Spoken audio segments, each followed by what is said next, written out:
What's your appetite like for healthy lifestyle content?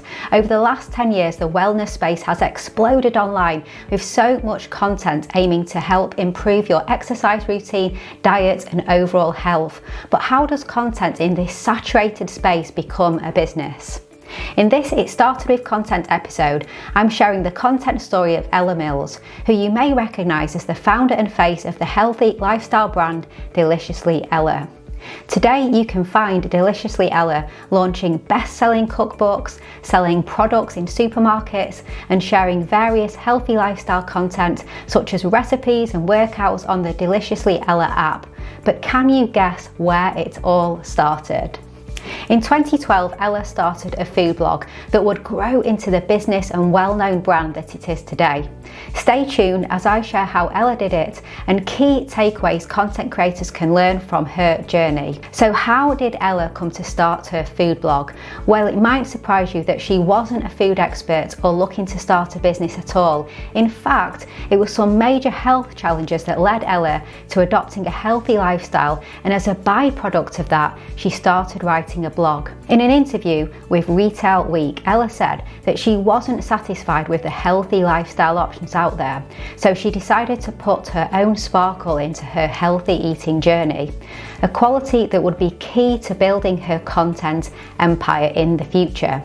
Ella experimented with lots of recipes and decided to document this sparkle with the world. She set up Deliciously Ella and started posting recipes online. Now, while Deliciously Ella is practically a household name in the UK today, her blog was far from an overnight success. She said that in the first 6 months her blog had a total of 100,000 hits, and that was mainly her friends and family. But then in the next 6 months her traffic exploded. She had more than 9 times the number of views, had people from all over the world engaging with her content, sending her emails and making her recipes with their families. And Ella had never intended her blog to be anything other than a passion project, but after it started to gain traction, Ella decided to build on this momentum. So next she set up social media accounts so she could share her recipes with a wider audience in different formats. This was in 2013, so today Ella has nearly 3 million followers across all of her social media platforms, with 2 million on Instagram alone. So what was it about Ella's content that made it such a success online? Ella herself says that even today content is an unbelievably important part of her business. But what secret sauce does Ella use in her content to keep her audience growing? In an interview with Stephen Bartlett for his Diary of a CEO podcast, Ella said this about her content strategy. You've got to make stuff useful for people, right? Like, you know, the time that people seem to connect to us best, if you're like, right, here is an easy lunch recipe. I've written it out for you. It's going to take you 15 minutes and you just post that. That's what gets engagement. That's what gets, 8,000 people just saving that post on Instagram because they want to come back to it. So a key factor for Ella is the usefulness of her content, but she's not the only food blogger out there sharing useful recipes. It's her own authentic sparkle, which I think has really solidified the blog into the brand it is today. In fact, eConsultancy wrote that what made Ella's blog stand out from the already packed world of online recipes was that she was able to create a philosophy around food and promoted food as a lifestyle rather than just the recipes themselves. And what really helped communicate this was Ella's chosen niche of plant-based recipes. Her backstory and investment in how this kind of cooking was helping her health was completely genuine, and I think this was a key ingredient in growing her blog's audience from the very beginning. And like so many businesses I've showcased in the It Started With Content case study series, once one content format gains traction, it paves the way for so many more content types to be a success. All you need is to strike a chord with one format and the repurposed content will follow. This is certainly true for Ella.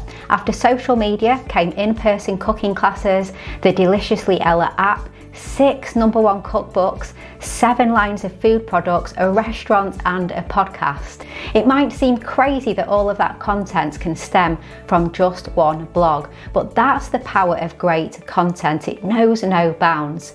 Today, the Deliciously Ella brand is a leader in the healthy lifestyle space. Its online presence has become a benchmark for other food blogs, and who knows where the content will continue to take the brand in the future. I believe there are 3 key takeaways from Ella's content journey that content creators should know. The first, and what I think is so interesting about Ella's content story, is how she's really brought her content to life.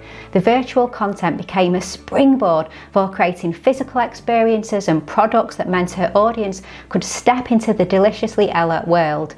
Now, you don't have to make the recipes yourself, you can even buy the products in store, and this makes Ella's brand accessible for those who buy into the philosophies that Ella shares in her content, such as living a healthier lifestyle, but maybe don't have the time to create the recipes themselves. But it also shows how content can lead to opportunities that are completely removed from the online world. Ella's products are stocked in major supermarket chains across the UK, and while some people will find out about the online world of Deliciously Ella through buying these products in store, others may buy the physical products never even knowing what else is behind the brand. Her content has grown a business that's now so much more than virtual, than the online blog that it first was. The second is her sparkle and authenticity, and this is a key theme in our It Started With Content case studies. Ella knew that she wanted to show her own identity from the get-go. This translated into a unique brand voice that's developed with her business and works alongside her vision to get where she is today. Without staying true to her authentic self and bringing her own sparkle to her Deliciously Ella content, she may have just been another food blog and not grown into the business that it is today. The third and final takeaway is Ella's dedication and consistency to content. While she's experimented with delivering in lots of different ways, from writing blog posts to creating YouTube videos to content in her app, Ella has been dedicated to delivering content to her audience consistently. Bear in mind, she started the blog in 2012, so it's been a very, very long-term strategy. So that's how Ella Mills and the Deliciously Ella brand got started with content. I hope you found this story interesting and inspiring, and it provided you with some food for thought about what to do with your own content.